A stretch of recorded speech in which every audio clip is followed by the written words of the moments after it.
After this video, you'll be able to get the perfect metal guitar DI every time. And this is super essential to get the best possible tone for your tracks. The thing is, recording a guitar DI may sound simple, but there are many pitfalls that people overlook and underestimate. But let's first define what a good DI means compared to a bad DI. A good guitar DI is in tune, it's recorded on the correct pickup, it's picked hard and consistently, it's played clean and tight, edited properly, very important, and it's free from noise, clipping, hum, all that kind of stuff. Let's listen to an example. First the bad DI, then the good one. Pay close attention to the attack, the tuning, and how consistent the one performance feels over the other.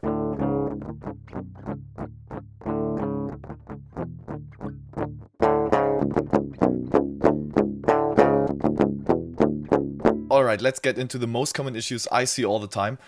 Some problems lead to other problems here, so stick with me. This is one of the most common issues. When you're picking the strings too soft, you will have a really undefined pick attack. So how to fix this? Use a harder pick. I'm using a Jazz 3 XL Altex. Feel free to play around with different thicknesses. Of course, you don't want to affect your playing in a bad way. Quick tip, keep in mind that thinner picks act a little bit like a compressor. So lower and harder hits will be more compensated through it, and that will definitely affect the playing and the sound. Don't use old strings. I don't mean that you have to restring your guitar before every recording session, but always keep in mind that the older the strings are, the less attacky it will sound. And yeah, just pick harder. That's super essential for the defined, clean attack sound that we want to have with metal guitars. But you want to keep one thing in mind. If you pick too hard, the notes will go sharp with the attack, and that will lead us to the second mistake. So as I said, hard picking can lead to the notes going sharp, which means we have to tune our guitar to the attack and not to the sustain. If you want to record long sustaining notes, then of course you have to tune to the sustain. Another way to fix that is using an Evertune system, because that's designed to automatically compensate for that. What's also super important is that you retune between the takes. If you're playing, it's completely normal that your guitar can detune for whatever reasons. So we want to take care of that with retuning between takes to make sure everything is perfectly in tune and coherent. You can have the best possible tone. If the playing isn't any good, it will sound like Learn techniques like pick slanting. That will really help you get down clean alternate picking and string skipping and all that kind of fancy techniques we always use. And if you can't do a riff now, what you can do is just record it bar by bar or bit by bit and join it together in the DAW. And afterwards, you can improve the playing. So you have the riff done and learn it afterwards. What's also super important is to control your palm mutes and especially use them intentionally, because the position of the right hand makes a huge difference in sound. So make sure to use that to your advantage.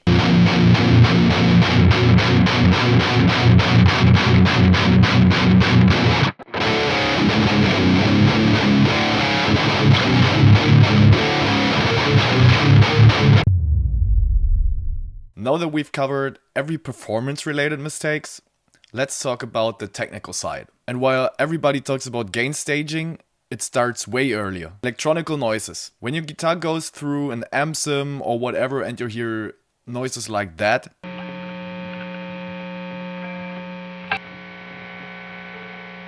you might have tried a million things to fix it. I will link a video in the description which goes through everything that potentially causes these, but one thing I still want to tell you is that everything with LEDs inside of it will feed noise into your pickups. To fix that, just try to turn around away from the desk or just move a few feet away from the desk and record there. But make sure to check out the video in the description which goes through every potential error source.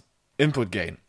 Even though there are so many informations out there regarding that, I still get clipping guitar tracks. How to set that up properly. Play as hard as you can on the 0 and on the 12th fret, and then turn the input gain up until it starts clipping. Then go back so that it does not, while picking super hard on both. And then you're safe. What's also pretty useful is a fret wrap, because that will help you dampening every noise that comes from above the nut. And you can also drag it over when you're recording super fast riffs and you don't want the noise of the strings in there. Noise and clipping at the DI stage will follow you throughout the entire mix, so fixing that early saves you a ton of time later. So there's one step left that can either save or completely destroy your DI.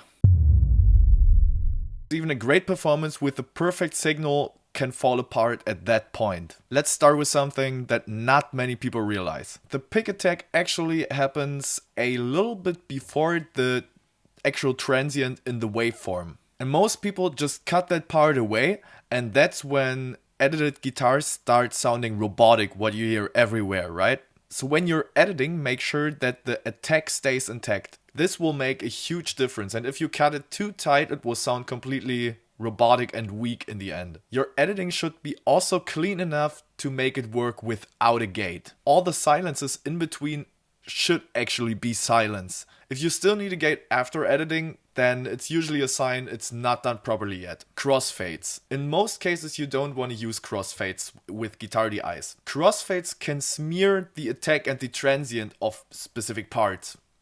And that will lead to not having a pick attack when the next part starts. And that's like the last thing we want for tight metal guitars, not hearing any attack. A lot of people will say, yeah, but there will be clicks then, right? No, there won't be clicks, because once the DI goes through the amp, those clicks are completely gone.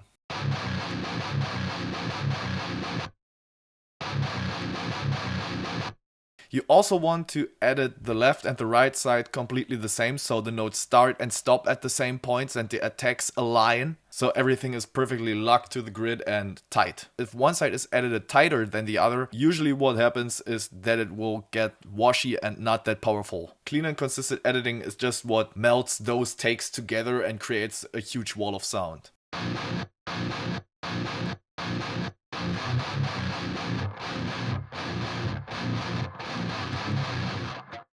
And when you do all of these steps, then you will come up with something like this.